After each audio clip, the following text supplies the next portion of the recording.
melaksanakannya. Nah, banyak ternyata orang lalai kok Pak dalam segi melaksanakannya. Contoh, ketika dia sholat, dia tidak menghadirkan kekhusyukan. Banyak hal-hal yang menerawang dalam pikirannya ketika dia sholat. Nah, ini memang sering terjadi di antara kita. Dan setiap orang hampir rata-rata kena dalam sini. Cuman ada orang yang dilalaikan Pak, ada orang yang cepat. Makanya ibarat kita berjalan di atas pematang sawah. Ibu, mohon izin, misalnya ibu sholat. Nah, lalu tergambar hal-hal di luar sholat Pak.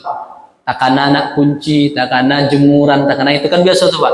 Takana misalnya ada kerajuan dan selesai, itu memang tugas setan untuk menggoda kita, menyesatkan. Tapi Bapak Ibu harus ingat, kita dalam sholat itu memang tidak akan mungkin tidak diganggu oleh syaitan, oleh setan Pak. Tetapi kita berjalan dalam sholat itu seperti orang yang berjalan di pematang sawah Pak. Agak-agak mulai tergelincir, naik balik. Lala mulai digoda, Bu, ingat balik cepat untuk khusyuk. Atau karena balik, ingat loh, lupakan anak kunci tadi, lupakan samba tadi, lupakan yang lain. Langsung ingat fokus kepada sholat. Nah itu Pak, orang yang berjuang untuk menunaikan sholat dengan sempurna. Tapi kalau diikuti siapa? Takana nasi tadi alun masak diikuti Pak. Takana lo samba beku apa? Itu kan larut dalam itu Pak. Ini termasuk bagian dari orang yang lalai dalam sholat. Ada juga yang menyebutkan Bapak Ibu, yang lalai dalam sholat kok orang yang tidak mau memperbaiki bacaan sholat. Atau itu masuk juga lalai itu Pak. Contoh, mohon izin, mohon maaf. Sholat itu kan Bapak Ibu kan ada bacaan-bacaan yang bersumber dari ayat Al-Quran.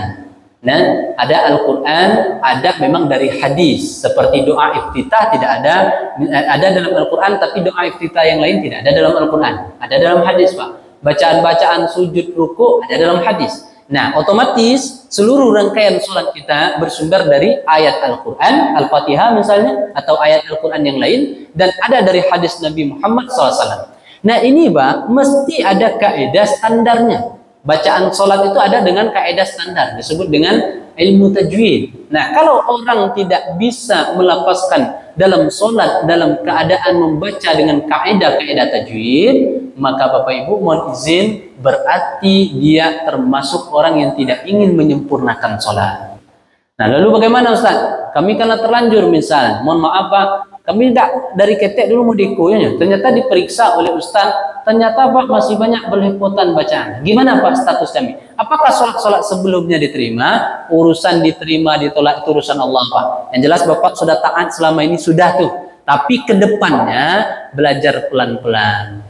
Berarti minggu kini Ambo harus datang ke guru tahsin untuk memperbaiki Al-Fatihah. Diperbaiki Pak. Bismillahirrahmanirrahim. Dulu Pak, Bismillahirrahmanirrahim.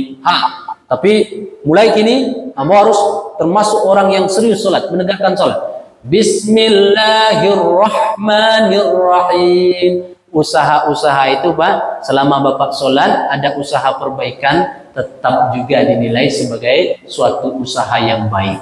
Berarti sholat kita meningkat. Tapi kalau biasalah Ustaz, tidak lama mulai di 60 tahun, 10 tahunnya biasalah mendeko, terima dan nanti agak itu Pak, itu berarti bagian dari orang yang melalaikan sholat. Hati-hati. Nah Bapak Ibu yang dirahmati Allah, sholat Bu, solusi dalam hidup. Nabi itu kan berangkat Isra Mi'raj dulu Pak. Itu kan dari Masjidil Haram ke Masjidil Aqsa naik ke Sidratil Muntaha. Kalau kita baca kisah sebelumnya Bapak Ibu, Nabi punya segudang masalah tuh Pak. Banyak problem-problem Nabi. Dikenal dengan Amul Huzni, tahun kesedihan. Nabi diusir, Nabi dicaci maki, Nabi ditolak dakwanya, Nabi dilempar sampai berdarah, Nabi kemudian kehilangan orang-orang tersayang. Setumpuk masalah yang hadir di bumi Pak, dibawa oleh Allah ke langit. Ketika di langit diberikan solusi. Kira-kira amalannya apa Pak? Ya langsung diberi oleh Allah ketika Nabi Isra Mi'raj cuman satu Pak, tidak ada yang dua. Amalan yang lain turun ke bumi dibawa oleh malaikat Jibril. Tapi amalan yang satu Pak dijemput ke atas langit pada saat Nabi punya berbagai problem, lalu sampai ke langit bertemu dengan Allah, kemudian Allah kasih hadiah, hadiah kolah menjadi solusi bagi setiap permasalahan di bumi. Jadi apapun masalah di bumi Pak selesai dalam sebuah amalan itu. Apa amalan itu Bu? Yakni sholat. Cuman kola amalan bu yang menjadi solusi di bumi. Jadi sebenarnya orang yang betul-betul menegakkan sholat itu bu, dia sebenarnya ingin membangun kehidupan yang baik di dunia dan akhirat. Itu hakikatnya. Makanya contoh bu, salah satu fadilah sholat itu, inna sholata tanha anil fahsya wal munkar. Sholat itu bisa membentengi seorang hamba dari dua perbuatan dosa besar. Fahsya, ya perbuatan yang berkaitan dengan nafsu biologis, nafsu syahwat, dan wal munkar, perbuatan atau kejahatan yang dimotori oleh nafsu akal dan perut. Nah itu dia pak. Kalau fahsya berkaitan dengan nafsu biologis, kalau munkar berkaitan dengan nafsu akal dan perut. Contoh, mencuri itu mungkar tuh Pak. Tapi kalau selingkuh, zina itu fahsya. Jadi dua cuman bagian. Nah, solatku Pak Ibu bisa membentengi dari itu. Makanya kata Nabi SAW, siapa yang solatnya baik, amal-amalan yang mengikuti itu baik Pak. Tapi kalau solat yang sudah rusak, amalan-amalan lain pun ikut rusak.